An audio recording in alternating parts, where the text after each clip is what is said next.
Nako, heto na po mga kabayan, paktay na bulgar na, minority, tinapos na. Aba, grabe matindi to, nabulabog na. Sa matinding pasabog, binulgar na. Nako, yan po mga kabayan ang ating alamin sa video ito. Pero bago po natin simulan yan mga kabayan, palike naman po ng video ito, malaking tulong po yan. Maraming salamat po at eto nga mga karibin natin. Bago po natin i-play yan mga kabayan, ito pasadahan po muna natin itong mga nagtatrending na mga balita dito po sa social media. At eto nga, unahin na po natin itong pahayag no? Sa umano'y mga negatibong issue laban sa minorya. Ayan mga kabayan, sabi po dito ni Senator Rodante Marcoleta, sa minority black, huwag kayong balat sibuyas. O, di ba? Huwag kayong balat sibuyas kasi nung sila naman yung naging minority, hindi naman sila balat sibuyas, di ba? O, ngayon na sila na ang majority, kayo mga minorya, parang hindi kayo mapakali, no? O, kung ano-ano na lang ang mga pinagsasasabi ninyo. Mamaya mga kabayan, ipapakita po natin yung ilan sa mga pinupunto nitong minority black ng Senado, ha? Pero ito muna mga kababayan, ang naging komento ng ating mga kababayan patungkol po dito. Sabi po dito ni Sedley, ha? Migs Balimbing deserve, okay lang yan, booking din naman, kulong. Ayan. Ha? Sabi po ni Dina, kasi natatamaan sila.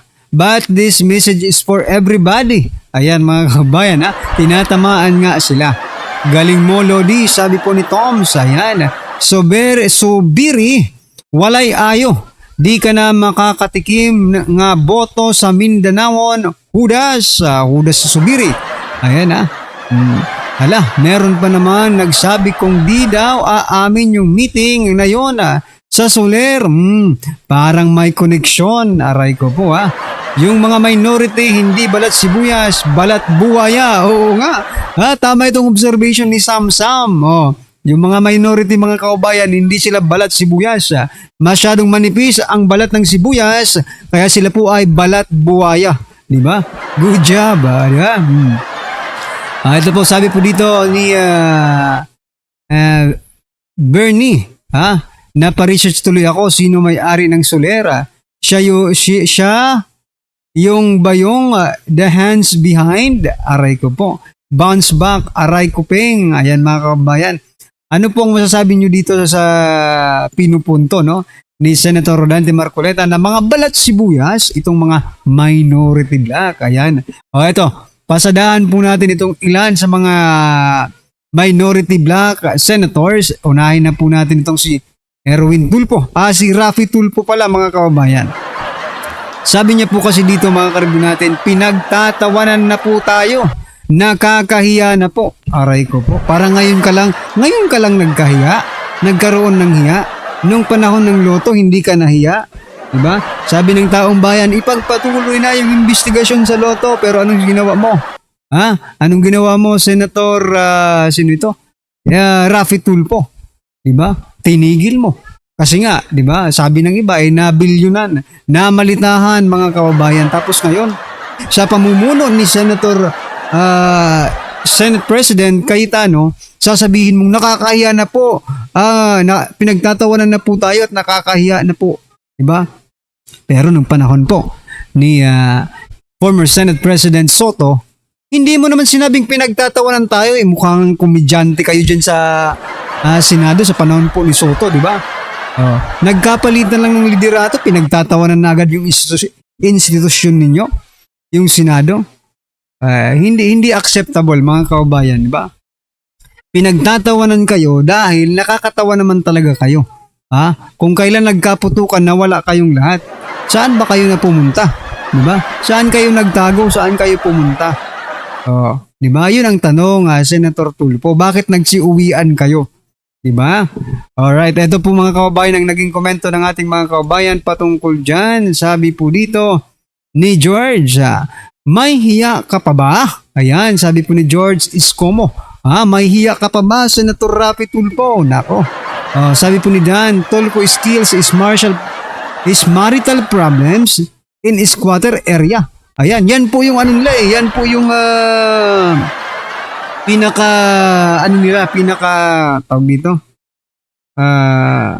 well anyways, skills daw ni Tulpo. Doon, nandito na sa dila ko, hindi ko lang ma-pronounce. Skills ni Tulpo, yung isolve yung marital problems in squatter area. Diyan sila nagte-trending. Ayun. Diba? Sabi po naman ni Christian, ang minority lang po ang pinagtatawanan. Correct ka dyan, Christian. Ha? Palakpakan po natin si Christian. Sabi niya po, ha? Ang minority lang po ang pinagtatawanan. Which is correct. No? Kasi sino ba naman ang hindi matatawa, mga kaubayan? Parang trinahidor po nila yung tao, yung mga kasamahan nila. Iniwan nila, mga kaubayan, sa gitna ng putukan. Diba? O matatawag natin dyan, mga trahidor, no? Sabi nga, ang tunay na kaibigan, sa gipit, masusubukan. Pero ito, hindi mo to pwedeng gawing mga kaibigan. Itong minority, mga kaubayan, hindi mo pwedeng kaibigan. Kasi ang motto nila, ang tunay na kaibigan ay nang iiwan sa kagipitan. Aray ko po. At eto pa. Eto naman po si Senator Mig Zubiri. Ayan, mga kaubayan. Sabi niya naman po dito, nakikita naman natin yung galit ng tao sa Senado. Kailangan na natin na ibalik ang magandang imahe ng ating institusyon. Aba, teka lang. Nagpalit lang ng liderato. Kailangan nang ibalik ang magandang imahe ng institusyon.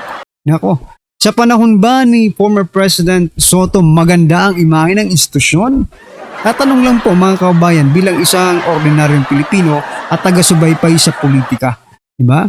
Kasi, kung ikukumpara po natin ang kasisimula pa lang, no, na pamumuno ni Senator Cayetano bilang Senate President, doon po sa nakaraang Senate President, mga kaubayan, mas nagtitiwala nga ngayon no? Mas nagtitiwala ngayon ang ating mga kaubayan dito po sa pamunuan ni Senate President Cayetano kaysa po doon sa huling Senate President, di ba? Ito yung mga nila parang gusto nilang palabasin na ang sama-sama ng Senado ngayon sa pamumuno ni Senate President Cayetano. Where in fact, kabaliktaran po, di ba? Kabaliktaran po yung nararamdaman ng taong bayan. Kasi ang nararamdaman yan ng taong bayan. Kasi, for example, ako, di ba? Masaya ako. Kayo, mga kababayan, masaya ba kayo na napalitan po ang liderato dyan sa Senado? Hindi, mag-real talk lang po tayo. Kung hindi kayo nasasayahan or nasasayahan man kayo, i-comment nyo lang, mga kababayan, para malaman po natin. Alright, ito po ang naging komento ng ating mga kababayan patungkol naman po dito kay former Senate President Mig Zubiri. Sabi po ni Dave, the loudest in the room is the weakest group. Ayan. Sino nga ba ang maingay ngayon sa Senado? Di ba? Yung minority po ang pinakamaingay dyan sa Senado. Ibig sabihin, sila rin po ang pinaka-weak na grupo, no? Pinakamahinang grupo ngayon sa Senado. Nako, sabi po ni Rica, di makatulog, nawalan ng pwesto, correct? The Senate should focus on legislation, not on acting like drama theater. Ayan, mga kaubayan. Hindi po ito sinihan, okay, mga kaubayan? Kailangan po ninyo gumawa ng mga batas, alright? Desperadong galawan, talunan, ayon po kay Bong. Sabi naman po ni Jason, the Senate is in good shape under the leadership of SP Alan Peter Cayetano. For your information, Mig Zubiri. Ayan. Dili na jud ni kadaog sa 2028. Aray ko po. Binalaan na. May nagbabala na, mga kaubayan. Nag-warning na. Na hindi naman nanalo si Mig Zubiri sa 2028. Ayan, mga kaubayan. Ano po ang inyong opinion dyan? Just comment down below at eto, pasadahan na po natin yung video. Pasok ka. Bakit mainit ulo ko dyan? Kasi yung mga, pasensya na, excuse me pwedeng takpan nyo muna yung tenga ng mga anak ninyo ngayon makikinig sa part na to. Please lang, mga 1 minute, okay? Pakitakpan yung mga, winaring ako na kayo Kasi yung mga putang inang bayarang media na yan, yung mga pukinang inang mga binya na yan, sa totoo lang, dati dirin-diri kayo kay Marcos. Dati lahat pinagbibintangan nyo, diktador, magnanakaw, lahat. Ngayon, pukin ang ina ninyo, porket nakatanggap kayo ng maleta, kulang na lang, bilaan ninyo ang tumbong ni Marcos. Yan ang katotohanan. Huwag kayo magmaang-maangan. Dati dirindiri kayo eh. Ngayon, putang ina ninyo eh. Halos supsupin ninyo yung tumbong ni Marcos eh. Pag dumura siguro si Marcos, didilaan ninyo yung dura. Ganun kayo, mga medyang pong inang bayaran kayo. Okay, balikan tayo sa mga bata. 1 minute lang naman yun. Pagpasensya nyo na. Sige na, pagpasensya nyo na. Nakakainit ang ulo talaga itong mga media. O, ngayon, balikan tayo sa mga bata. Okay? O, pwede nyo nang tanggalin ang mga kamay ninyo sa mga bata.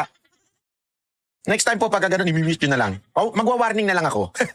Pala ang pakay. Hindi lang naman pala si Bato, dahilan lang yun. Nagkataon lang na lumabas yung desisyon ng Supreme Court na bigyan lang 72 hours at hindi nabigyan ng TRO. Excuse lang yun. Yung talagang gusto, Noel. Wala nang eleksyon sa 2028. Yun. Uupo ang Pangulo hanggang 2031. No way! Ba, kaninong brain siya? Sinong mastermind yan? Sino Walang iba kung hindi si Marcos. Sino ba makikinabang na Noel? Hindi, wala. Sinasagot ko lang yung tanong ha. Pero ang nagsabi ng Noel si Amy, hindi ako. isip niya na magkaroon ng no election, Senator Amy?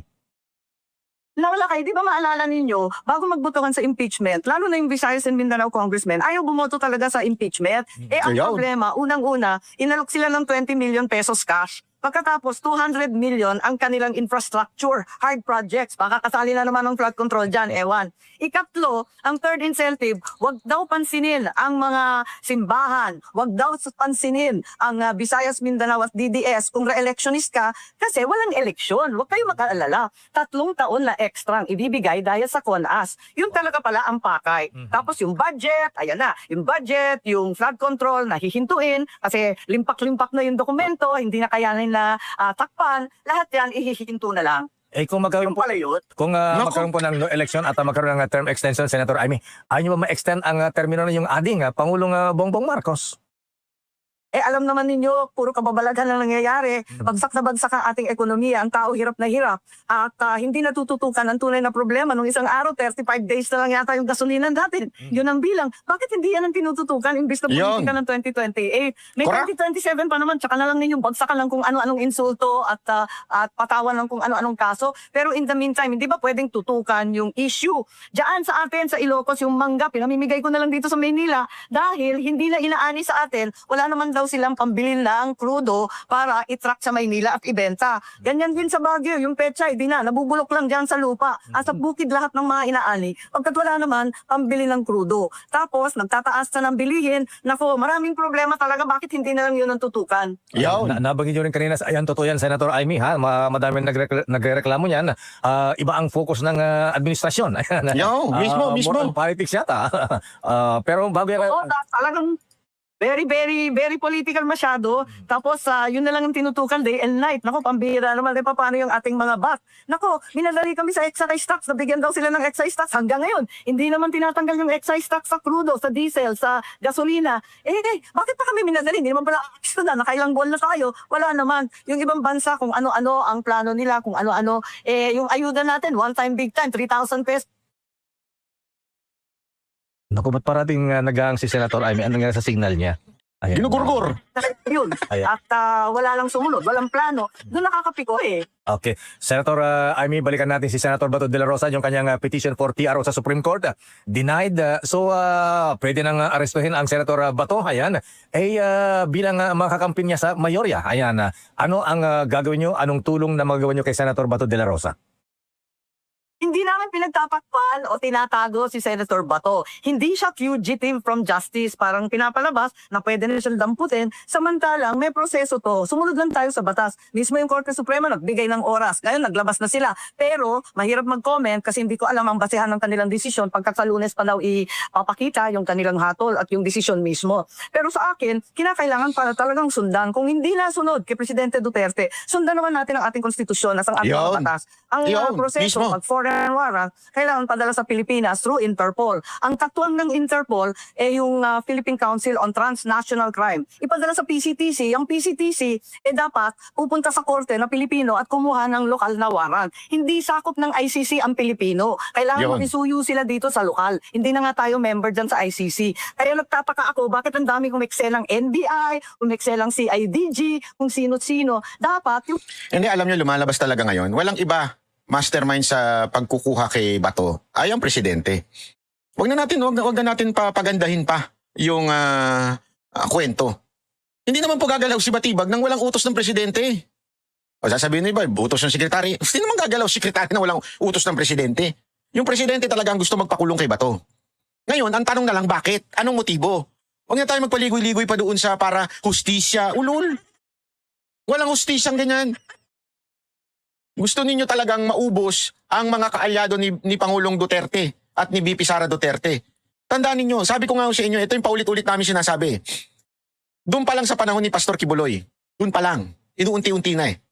Lahat, alam naman ng iba, malaking sinuporta ng KOJC kay Pangulong Duterte financially and sa mga tao mismo.